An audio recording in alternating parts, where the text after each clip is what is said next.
à deriva. Pensávamos que seria apenas mais uma selfie para o Instagram.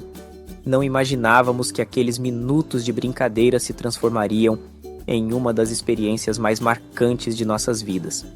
É impressionante como o destino às vezes usa a nossa própria imprudência para nos ensinar lições que jamais aprenderíamos em terra firme. Meu nome é Lucas Ferreira e esta é a história de como meu primo, Diego e eu descobrimos que a aventura de verdade não tem filtro nem hashtag. Éramos estudantes em 2 universidades em São Paulo e aproveitávamos as férias de verão em um cruzeiro pelo litoral brasileiro. Eu estudava administração e Diego cursava engenharia. Nossos pais pagaram a viagem como presente de aniversário e por termos as melhores notas em nossas turmas. Eu tinha acabado de fazer 19 e ele completaria 20 no mês seguinte. O navio era imenso. Tinha 15 andares, 3.000 passageiros, piscinas, teatro, cassino, um verdadeiro hotel flutuante com toda a mordomia que os jovens da nossa idade nem imaginam existir. Passamos os dias entre a piscina e os jogos, e as noites nas baladas do navio. Diego sempre foi mais aventureiro do que eu. Enquanto eu estava na zona de conforto, ele sempre procurava a adrenalina. Cara, vamos explorar os espaços restritos, dizia ele. Vamos dar uma olhada na sala de máquinas, deve ser top. Eu o seguia meio relutante e meio curioso. Foi na 3ª noite, depois de um jantar regado a caipirinhas, que Diego teve sua ideia genial. Lucas, vamos fazer um vídeo épico dentro do bote salva-vidas. Imagine que conteúdo para as redes sociais. Os botes estavam suspensos nas laterais do navio, presos por cabos e mecanismos que aparentavam ser seguros. Diego garantiu que seria só entrar rapidinho, gravar uns takes e sair. É loucura, Diego. E se alguém nos ver? Poderemos ser punidos. Cara, são 3 horas da manhã. Todo mundo está dormindo ou na balada. Serão apenas 5 minutos, eu juro. Contra a minha vontade, eu concordei. Escalamos uma pequena barreira de proteção. O bote estava coberto por uma lona. Diego a levantou e entramos no pequeno compartimento. O bote era mais espaçoso do que esperávamos. Possuía bancos de madeira e equipamentos básicos de emergência. Nos apoiamos às laterais e Diego começou a gravar. E aí, pessoal? Aqui é o Diego, direto do bote salva-vidas do nosso cruzeiro. Eu estava nervoso, mas admiti que a situação tinha algo de emocionante. Estávamos fazendo algo proibido e criando conteúdo exclusivo que iria viralizar. Diego continuava gravando e pediu para eu aparecer também. Foi quando então ouvimos um clique metálico e depois uma sensação estranha de movimento. Diego, acho que mexemos em alguma coisa. Ele parou de gravar, pois também havia sentido. Espiamos com cuidado por baixo da lona e vimos algo que gelou nosso sangue e a nossa alma. Estávamos descendo.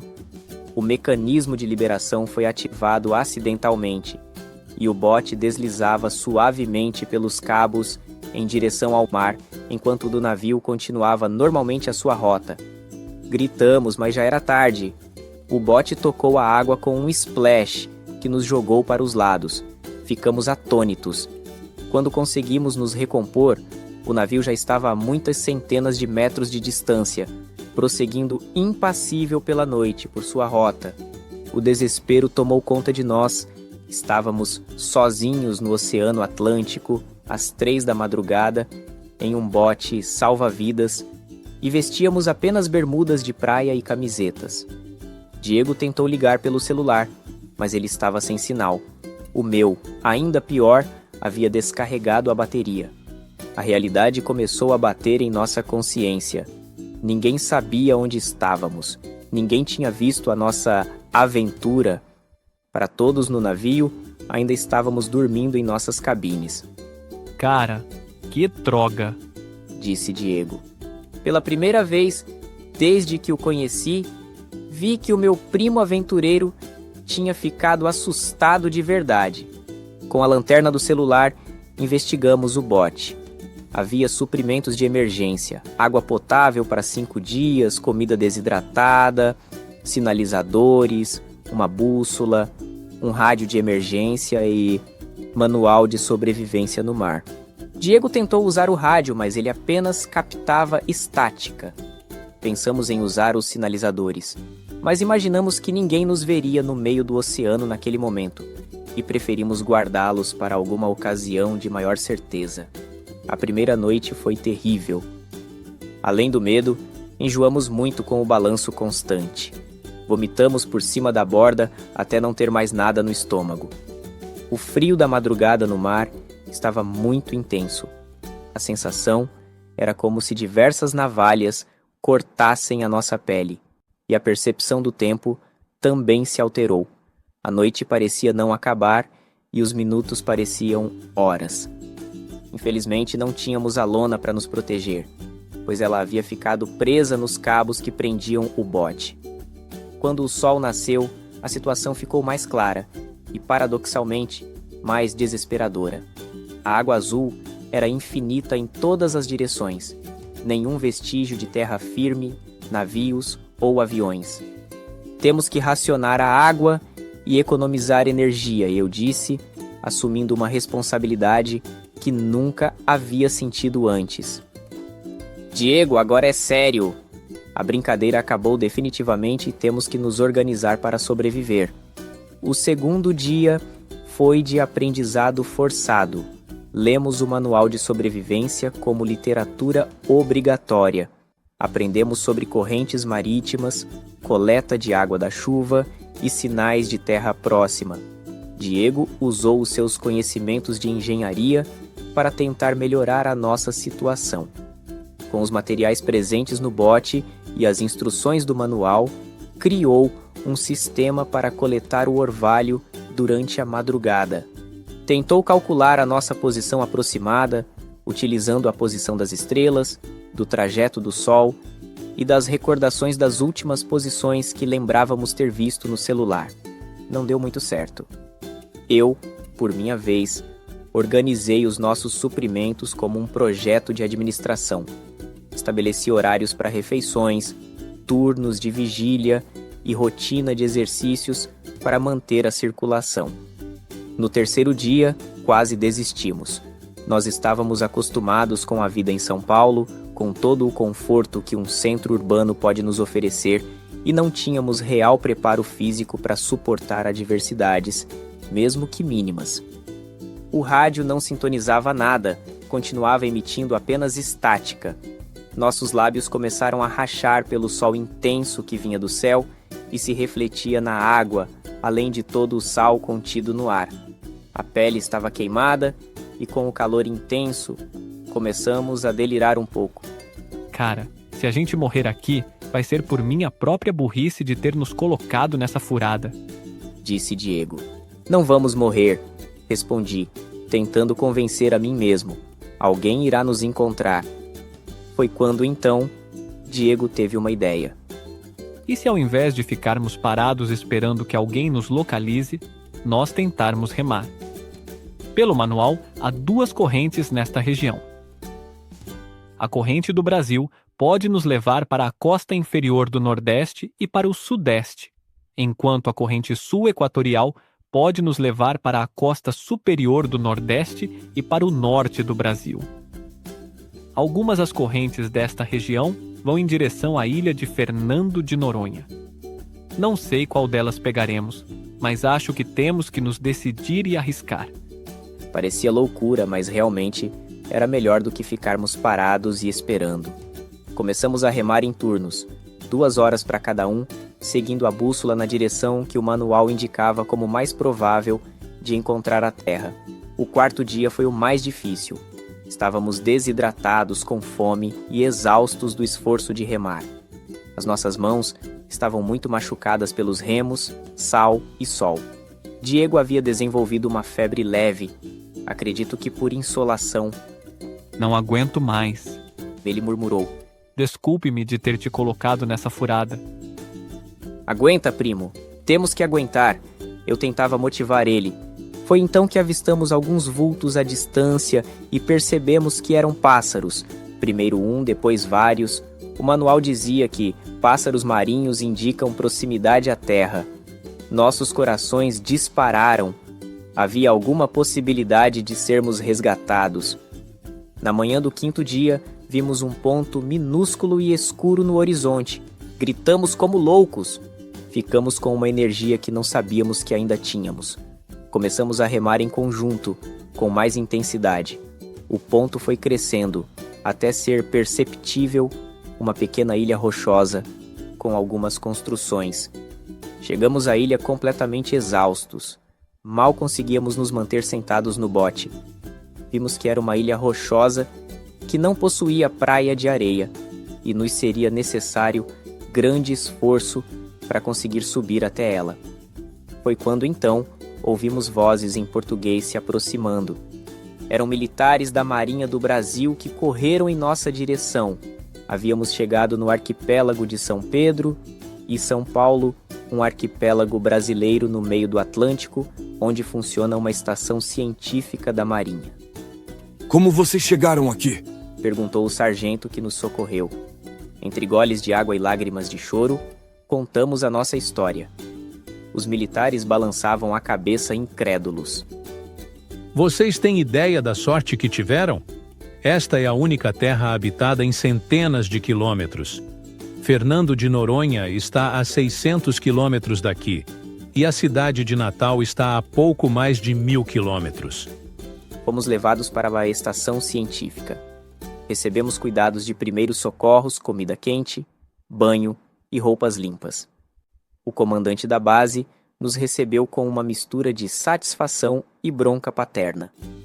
Vocês são dois inconsequentes, mas também são os dois jovens mais sortudos que já conheci. Encontrar esta pequena ilha sem conhecimento e instrumentação no meio do oceano é um verdadeiro milagre.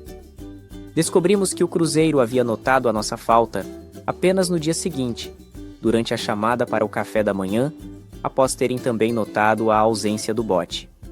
Uma operação de busca havia sido iniciada, mas procuravam na rota do navio, não onde realmente estávamos, já que fomos deslocados a outro local pelas correntes oceânicas. Nossa família foi comunicada. Nossos pais pegaram o primeiro voo para Recife, de onde partiriam os navios da Marinha para nos buscar. Passamos 3 dias na ilha antes do resgate chegar. 3 dias que mudaram completamente nossa perspectiva sobre vida, aventura e responsabilidade. Os militares da estação nos trataram como filhos, nos mostraram o trabalho científico que realizam, monitoramento oceânico, pesquisas climáticas e proteção ambiental, dentre outros. Um trabalho árduo, sério e com propósito real. Ficamos encantados com a estação. Vocês conheceram o oceano de uma forma ímpar, disse o comandante. Aprenderam que ele não é cenário para selfies em lugares perigosos. Ele é belo, mas é uma força da natureza que merece respeito. Quando o navio da Marinha chegou para nos buscar, não éramos mais os mesmos jovens inconsequentes que embarcaram no cruzeiro. O reencontro com a família foi emocionante. Lágrimas, abraços, broncas e mais lágrimas. Nossos pais estavam entre a felicidade de nos ter de volta e a raiva pela irresponsabilidade. Achávamos que não os veríamos mais, disse minha mãe, chorando. Era verdade. Havíamos pensado apenas em nossa aventura, sem considerar o impacto em quem nos ama. De volta a São Paulo, nossa história virou notícia nacional. Jovens sobreviveram 5 dias à deriva após acidente em cruzeiro e foram resgatados por militares da Marinha do Brasil no arquipélago de São Pedro e São Paulo. Fomos entrevistados na TV e convidados para programas. Ficamos famosos por alguns dias. Mas uma verdadeira mudança aconteceu internamente. Diego mudou do curso de engenharia para oceanografia. Queria estudar o mar que quase nos matou, mas também nos ensinou lições preciosas sobre força, cooperação e humildade. Eu mantive o meu curso de administração, mas passei a focar em gestão de crises e operações de emergência. Queria aplicar o que aprendi nas áreas de liderança sob pressão e administração de recursos limitados. Ambos desenvolvemos uma paixão por atividades de sobrevivência e salvamento aquático. Nos tornamos instrutores voluntários, ensinando segurança marítima para jovens. 2 anos depois, voltamos ao arquipélago de São Pedro e São Paulo como voluntários em um projeto de pesquisa científica. Foi emocionante reencontrar alguns dos militares que nos salvaram, Vocês voltaram diferentes. Cresceram. informou o comandante. Era verdade. A experiência nos havia transformado de jovens irresponsáveis em adultos conscientes de nossas ações. Diego continuou fazendo vídeos, mas agora com conteúdo educativo sobre segurança no mar e conservação oceânica. Seu canal no YouTube tem 500 mil de inscritos.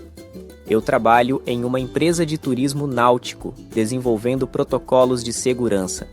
Nossa experiência, por mais traumática que tenha sido, nos deu direcionamento e conhecimento únicos na área.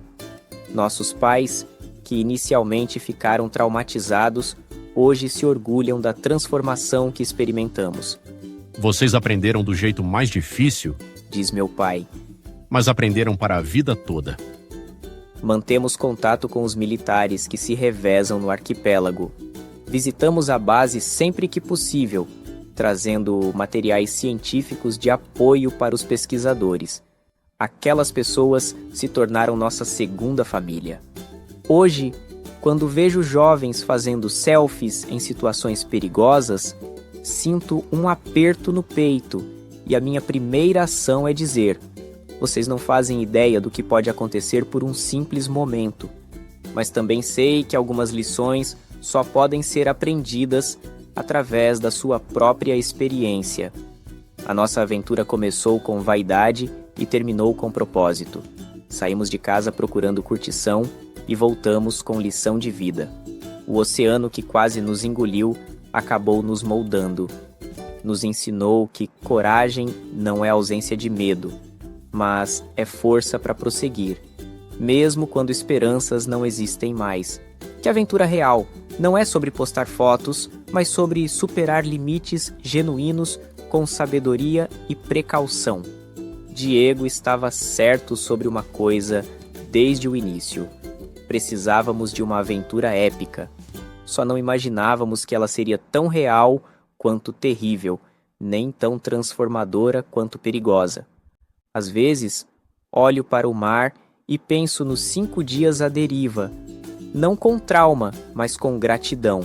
Gratidão por ter sobrevivido, por ter aprendido e, principalmente, por ter descoberto que somos capazes de muito mais do que imaginamos. A vida nos ensinou que as melhores aventuras não são aquelas que planejamos para impressionar os outros, mas aquelas que nos transformam por completo, mesmo quando elas começam com os nossos próprios erros.